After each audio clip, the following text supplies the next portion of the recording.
જય સ્વામિનારાયણ. ગુણાતીતાનંદ સ્વામીએ પોતાની વાતોમાં લખ્યું છે કે જેમ હાથ ડોકની રક્ષા કરે છે,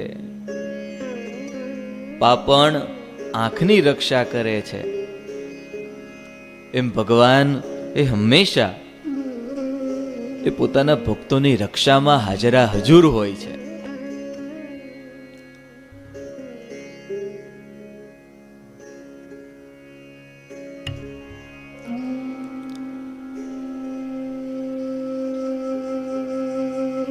ભગવાનનો સાચો ભક્ત અંતરથી પુકાર કરે કે ન કરે, પણ જ્યાં જ્યાં ભક્તને એવી ભીડ દેખાય તરત ભગવાન ત્યાં હાજરા હજુર થઈ જતા હોય. પ્રહલાદનું દ્રષ્ટાંત આપણે ઘણી વાર સાંભળીએ છીએ. પ્રહલાદજીએ ક્યારેય પણ ભગવાન પાસે એવું નહીં માગેલું કે મારા પિતા છે, આવા છે, આવા છે, મારી રક્ષા કરો. એ તો બસ ભગવાનનું ભજન કરતા રહેતા અને ભજનના પ્રતાપે પર્વત પરથી ફેંકે તો પર ભગવાન એની રક્ષા કરે. એ ઝેરી સર્પોની વચ્ચે એને નાખે તો ત્યાં પણ ભગવાન રક્ષા કરે. એ પાગલ હાથીથી કચડાવે તોય રક્ષા કરે, અને અગ્નિમાં નાખે તોય ભગવાન એની રક્ષા કરે. ત્યારે ભગવાનનું બિરુદ છે ભક્ત વત્સલપણું. જ્યાં જ્યાં એવું લાગે કે અહીંયા ભક્તને ભીડ છે, ભક્તને દુઃખ છે, તો ભગવાન ત્યાં એન કેન પ્રકારે આવી અને ભક્તની પીડા દૂર કરતા હોય છે. બહવી ગામમાં એક સાજણ ભગત કરીને ભક્ત રહેતા.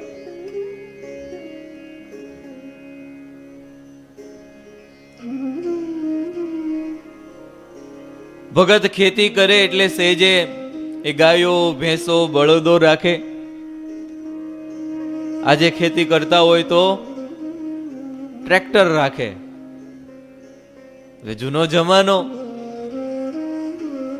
ભગત ખેતીનું કામકાજ કરે, ગાયો ભેંસો તો હોય જ, પણ ખેડકામ કરવા માટે, માલ સામાન લઈ જવા લાવવા માટે બળદો રાખે. અને ભગત આખો દિવસ મહારાજને સંભાળે. હાલતા ચાલતા, ખાતા પીતા બધી ક્રિયામાં મહારાજને યાદ કરે.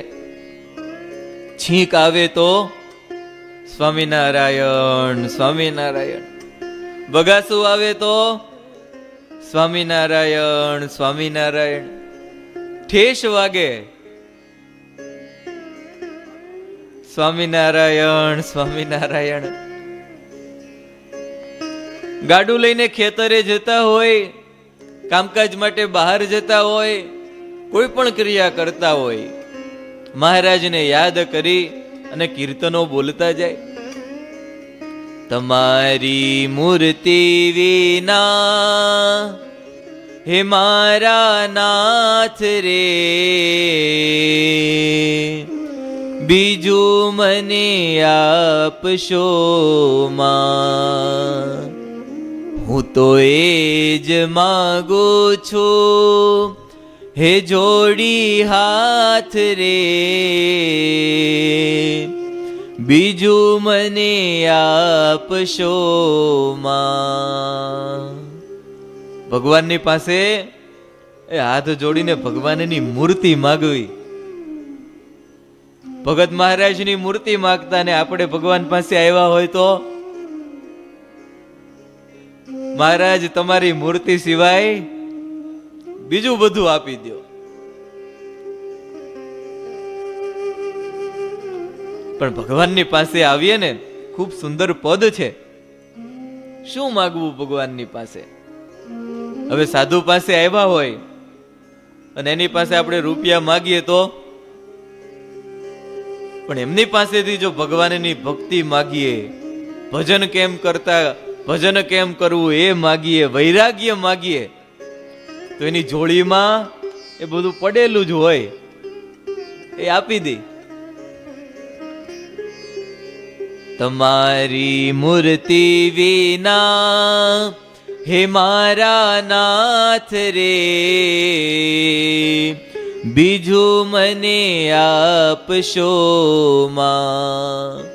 હે આપો તમારા ભક્તજનોનો સંગ રે, મારા જીવમાં એ જવું મંગ રે.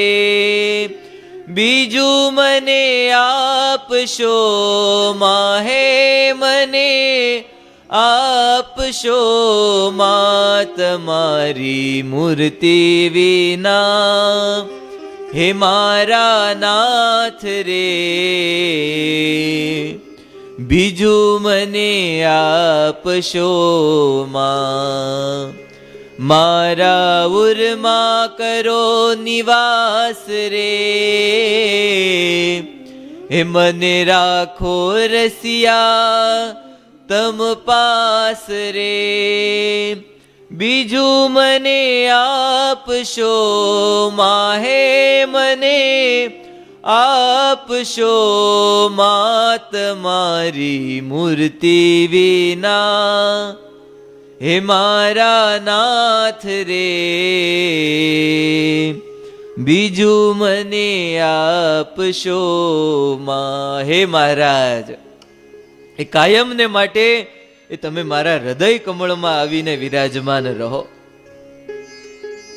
હંમેશાને માટે તમારી પાસે જ રાખો. તમારા એવા ભક્તજનોનો મને સંગ આપો કે જેથી કરી અને એ લોકો પણ એ મને તમારી નજીક રાખે. તમારા ચરણ કમળની સેવા આપો. એ જ અરજી દયાનિધિ દેવ રે, આપો ચરણ કમળની સેવ રે. કરો ઇતર વાસના દૂર, રાખો પ્રેમાનંદને હજુર. એ કદાચ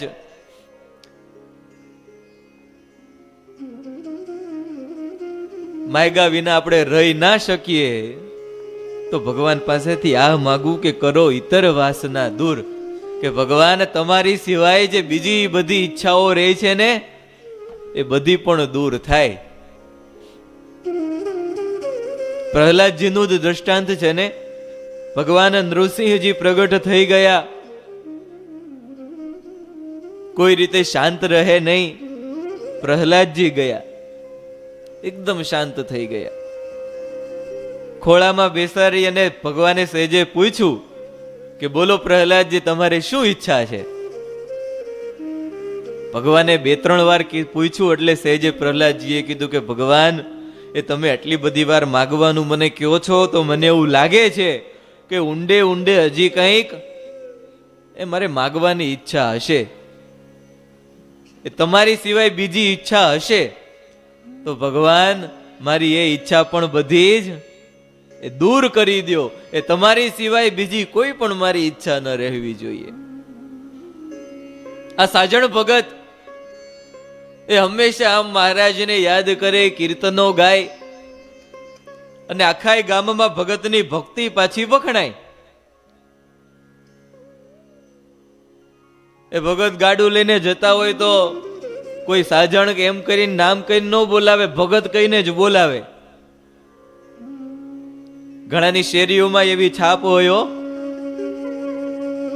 ભગત નીકળતા હોય તો ભગત જ કે, અને અમુક ને તો નામ પણ યાદ હોય નહીં. એ ખૂબ સારી છાપ કહેવાય.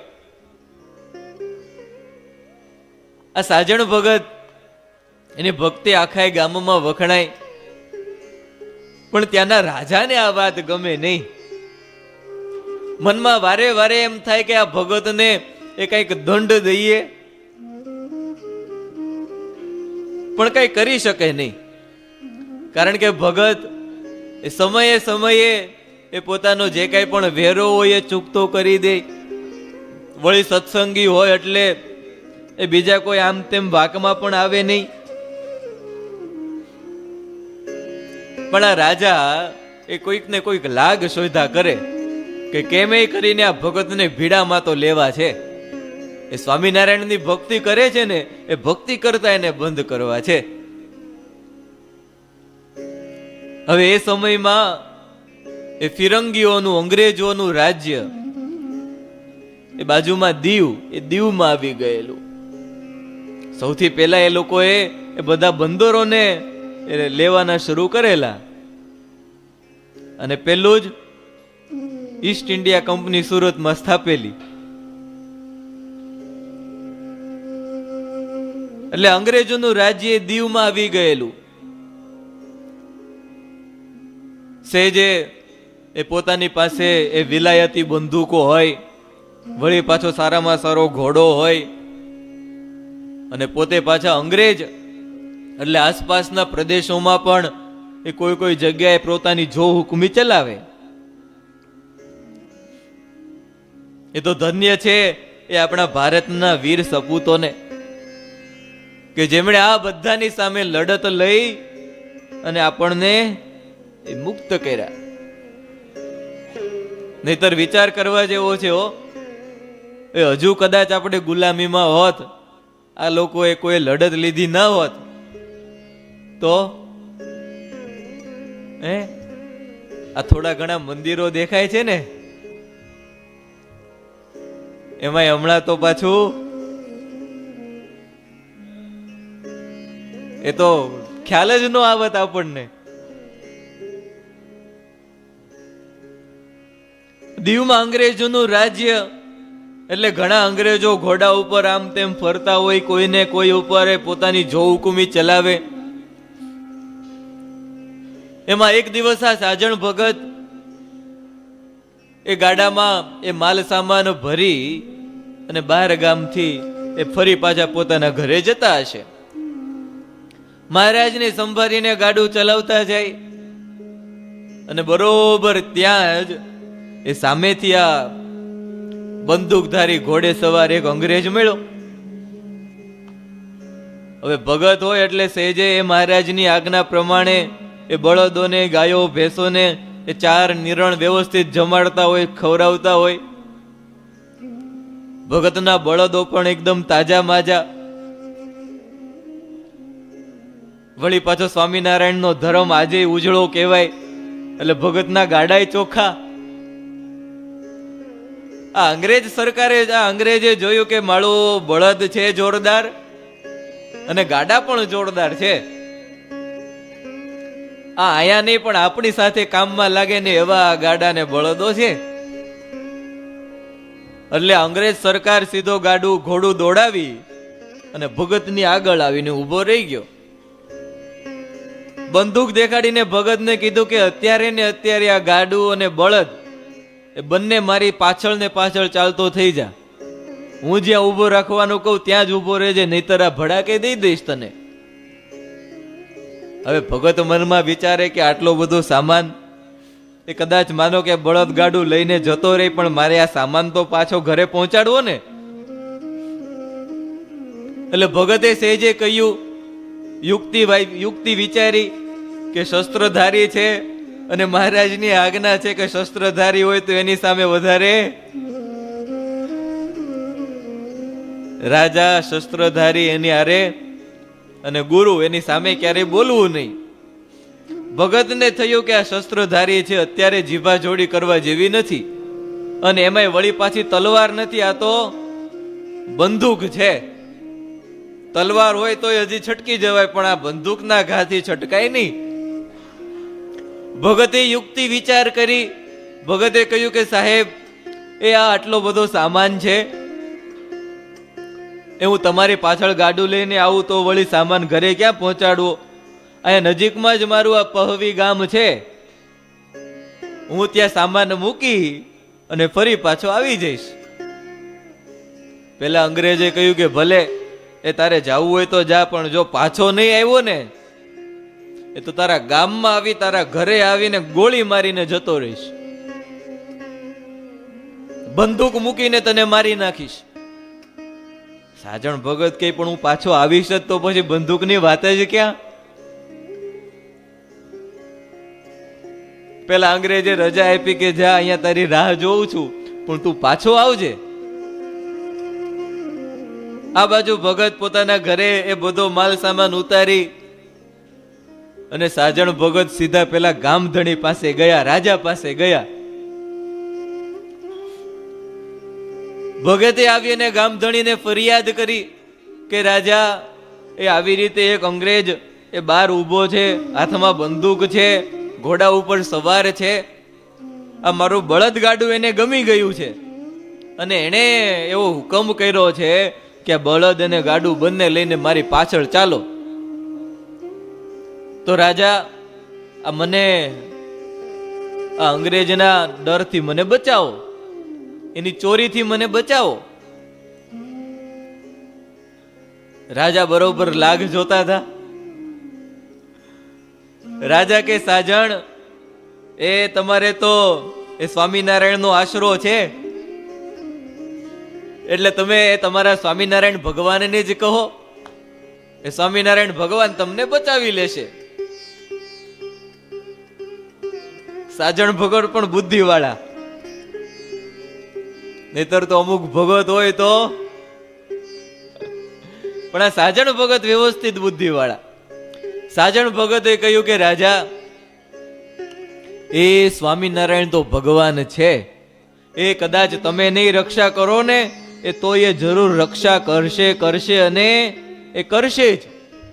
અને કદાચ મારા ભગવાન સ્વામિનારાયણની કૃપાથી એ બળદ એ લઈ પણ જાય ને, તોય પણ મને મારા ભગવાન સ્વામિનારાયણનો નિશ્ચય એ નહીં જાય.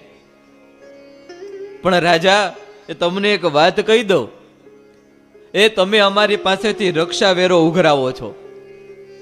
હવે એ ઉઘરાવતા જ હોય ને, કે તમે એ અમારી પાસેથી રક્ષા વેરો ઉઘરાવો છો, એટલે અમારી રક્ષા, પ્રજાની રક્ષા કરવી એ તમારી ફરજ છે. રાજાના ધર્મો છે. એ પ્રજાને દુઃખ આવે તો રાજા એ આગળ આવીને દુઃખ નિવારણ કરે. એ ગામમાં એ કોઈ પણ એવો લૂંટારો આવી જાય તો સૌથી પહેલા રાજાનું સૈન્ય જાય. અને જો સારો રાજા હોય તો રાજ્યની વ્યવસ્થિત સુરક્ષા પણ થાય અને વિકાસ પણ થાય. આજે સારું નેતૃત્વ મળ્યું છે તો કદાચ આપણો સૈનિક એ બીજા દેશમાં બીજામાં વયો ગયો હોય, એ તો ત્યાંથી પણ છોડાવીને લઈને આવે. જો રાજા સારો હોય તો આખી પ્રજા પણ એ બધી સુખી હોય, પ્રજામાં પણ બધી જ જગ્યાએ સુખ સમૃદ્ધિ હોય. રાજા ધર્મવાન હોય તો પ્રજા પણ એ સાથે સાથે એવી જ ધર્મવાન બને.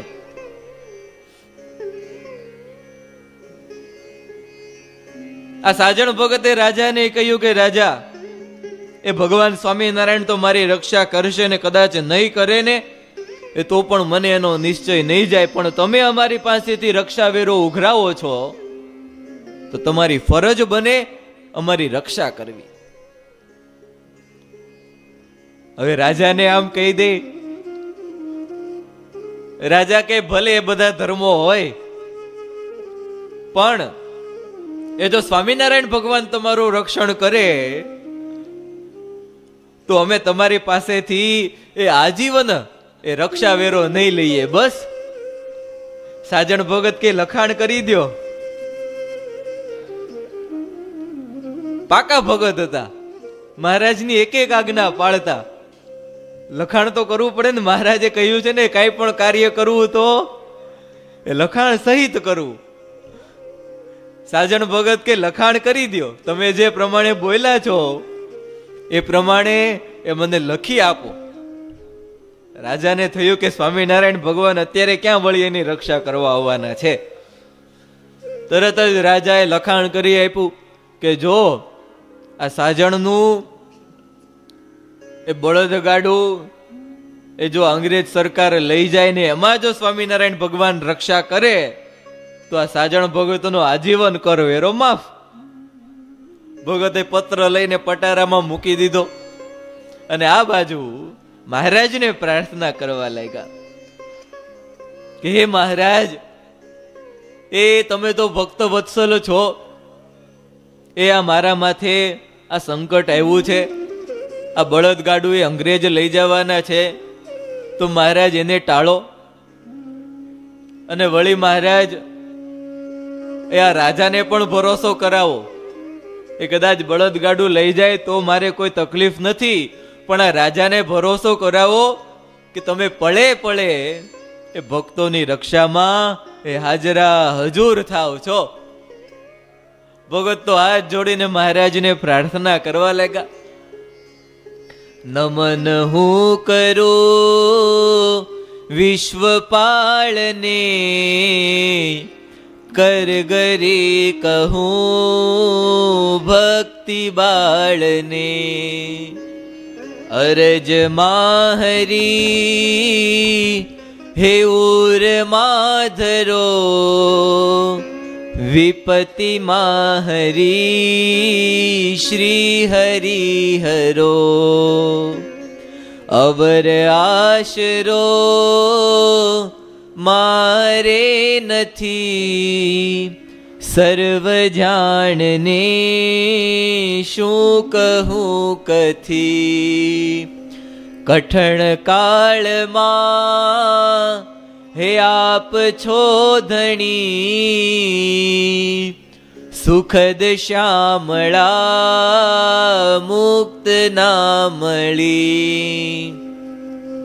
વિમળ મૂર્તિ હે ઉરમાં વસો, નજરથી પ્રભુ દૂર ના થશો. ભગત હાથ જોડી અને મહારાજની આર્તનાદથી પ્રાર્થના કરવા લાગ્યા કે મહારાજ તમારી સિવાય મારો બીજો કોઈ આશરો નથી.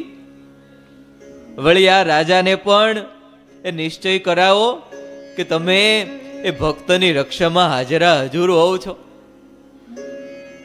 સાજણ ભગત તો આમ પ્રાર્થના કરતા કરતા એ ગદગદ થઈ ગયા.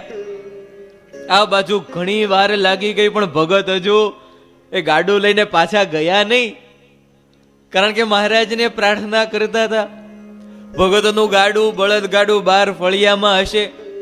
આ અંગ્રેજને પણ થયું કે ઓલો પેલો વચન દઈને ગયો પણ હજુ આવ્યો નહીં.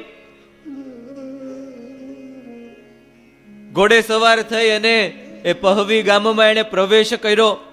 ગામમાં મળતા જ પેલો માણસ બંદૂક તાકીને કહ્યું કે હમણાં એ ગામની અંદર બહારથી ખરીદી કરીને માણસ આવ્યો છે, ક્યાં રહે છે? એ બંદૂકની એ નિશાને તો ભલભલા ધ્રુજી જાય. એ પેલા માણસે એ આ સાજણ ભગતનું ઘર દેખાડ્યું, પોતાની સાથે આ માણસને લીધો. બરોબર ગાડું બહાર જ હતું, ભગત તો હજી અંદર હતા, મહારાજને પ્રાર્થના કરતા હતા. અંગ્રેજે કહ્યું કે અત્યારે ને અત્યારે આ ગાડા પર બેસીને મારી પાછળ પાછળ હાલતું કરી દે. પેલો માણસ બંદૂકના ડરથી ભગતનું ગાડું ઉપર બેસી ગયો. બળદને લઈ અને અંગ્રેજની પાછળ પાછળ ગામની બહાર નીકળ્યા. જસ્ટ પાદરે પહોંચ્યા હશે, ભગત તો મહારાજને પ્રાર્થના કરતા હતા. અને ત્યાં એ જસ્ટ ગાડું હજી પાદરે પહોંચ્યું ત્યાં તો શ્રીજી મહારાજ એ મસ્તક પર શ્વેત પાઘ છે, સર્વ અંગમાં શ્વેત વસ્ત્ર ધારણ કર્યા છે, કંઠમાં ગુલાબનો હાર, એક હાથમાં છડી, બીજા હાથમાં માણકીની લગામ, અને મહારાજની સાથે એ 15 ઘોડે સવારો ખુલ્લી તલવારની સાથે સામે આવતા દેખાણા. અચાનક મહારાજે આવી અને આ પહવી ગામની બહાર જ પેલો અંગ્રેજ સરકાર, પાછળ બળદગાડું. મહારાજે તરત જ પોતાની માણકી લાવી અને અંગ્રેજની સામે ઊભી કરી દીધી. ઓલા બીજા 15 ઘોડે સવારો હતા એ ચારે બાજુ ઊભા રહી ગયા. મહારાજ આજુબાજુ ભક્તોને કે માળું આ ગાડું તો આપણા ભગતનું લાગે છે. કેવી મહારાજ એક એક ભક્તની આમ સંભાળ રાખતા હોય. હવે ગાડું ઓળખવું, આજે ગાડી ઓળખવી હોય તો આપણી નંબર પ્લેટ જોવી પડે છે કે આ મારી જ ગાડી છે ને. અને ઘણા તો એવા પ્રસંગ બને છે એ બીજાની ગાડી લઈને જતા રહી, હવે ચાવી લાગી જતી હશે, હવે ઓલો બિચારો ગોતતો ગોતતો આવે અહીંયા કે સ્વામી આ મારી ગાડી કોક લઈ ગયું લાગે છે, ચોરી ગયું લાગે છે. પછી ખ્યાલ આવે કે આ ભગતને બીજાની ગાડી ઉપાડીને જતા રહ્યા છે. પણ મહારાજ જુઓ, આપણને એમ થતું હોય કે ભગવાને આપણી એ ખબર અંતર રાખતા હશે કે કેમ, પણ હસ્ત આમ લકવત, એ પાણીનું ટીપું હાથમાં પડ્યું હોય, આપણે આ બાજુથી જોવું હોય તો આમ કરીને જોવું ના પડે, એ અહીંથી જ બધું દેખાય છે આર પાર. અને એમાં જે એ પોતાના ભક્તો હોય એ તો ભગવાનને અતિશય વાલા, પળે પળની સંભાળ રાખતા હોય. એ પેલા અંગ્રેજ સરકાર એ ગાડું લઈને જતો હતો, મહારાજે ઓલા ભક્તોને કહ્યું કે માળું આ તો આપણા સાજણ ભગતનું ગાડું લાગે છે. અને જ્યાં સાજણ ભગતનું નામ સાંભળ્યું, પેલા 15 ઘોડે સવારો, હાથમાં ખુલ્લી તલવાર, અમુકના હાથમાં બંદૂકો. અંગ્રેજ બીવા લાગ્યો, ડરવા લાગ્યો કે માળું આજે તો આપણું એ આવી બન્યું. મહારાજે તરત જ કહ્યું કે આ ગાડું ક્યાં લઈને જાશો? અંગ્રેજ સરકાર તો ધ્રુજવા લાગ્યો. અને જ્યાં મહારાજે આમ આકલ મારી, મહારાજ કે આ ગાડું અહીંયા ને અહીંયા મૂકીને અત્યારે ને અત્યારે જતો રે. અને તરત જ પેલો અંગ્રેજ સરકાર તો ડરી ઘોડા ઉપર એવી લગામ ખેંચી કે પછી ક્યાંય ઊભો રહ્યો નહીં. પેલો માણસ જે ગાડું ચલાવતો હતો એ પણ ભાગી ગયો. આ બાજુ મહારાજે ગામમાં પ્રવેશ કર્યો. સાજણ ભગતને ખ્યાલ આવ્યો. એ તરત જ સાજણ ભગતે પોતાના ઘરે પધરાવવાની વિનંતી કરી. મહારાજને દંડવત કર્યા, પ્રણામ કર્યા. મહારાજ કે ભગત એ દંડવત રાખો, એ પેલા તમારું ગાડું ગામને પાદર રેઢું પડ્યું છે, ગાડીમાં ચાવી અંદર છે જ, એ પેલા એ તમારી ગાડી લેતા આવો, નકર ચાવી સોતી ગાડી કોક હવે. મહારાજ કે તમારું ગાડું એમનેમ રેઢું પડ્યું છે, લેતા આવો, એ પછી અમારું સ્વાગત પૂજન કરજો. ભગત તરત જ દોડતા ગયા, ગામને પાદરેથી પોતાનું ગાડું ચલાવીને લઈને આવ્યા. મહારાજને હાથ જોડીને વિનંતી કરી કે પ્રભુ એ આપ પધાર્યા, મારી આવી રક્ષા કરી, એ પ્રભુ આપતે ખૂબ કૃપા કરી અને એ મારા ઘરે રહો અને અહીંયા પ્રભુ જમીને જાઓ. ભગત ખૂબ ભાવિક. એ મહારાજે એને બધા સંતો માટે રસોઈ બનાવીને મહારાજને ને સંતો ભક્તોને જમાડ્યા.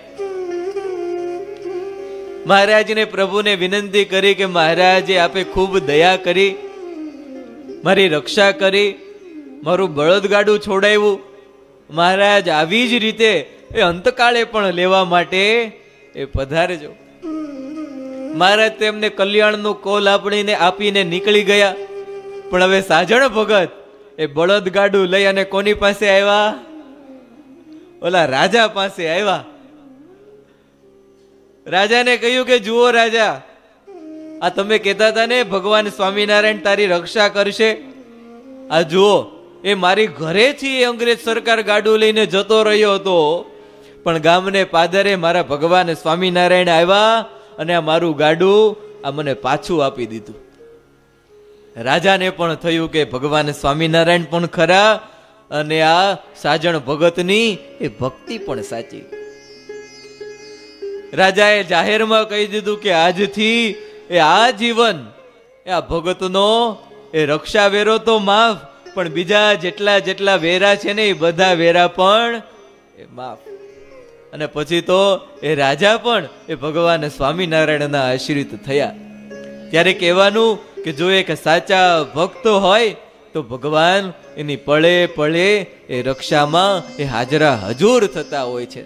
ત્યારે મહારાજ અને મોટા સંતોના ચરણોમાં પ્રાર્થના કરીએ કે સાજણ ભગત જેવી ભક્તિ એ આપણે પણ કરીએ અને ભક્તની જેવી રક્ષા કરી એવી રક્ષા એ આપણે પણ ભગવાન પળે પળે કરતા રહે. બોલો સહજાનંદ સ્વામી મહારાજની જય. જય સ્વામિનારાયણ.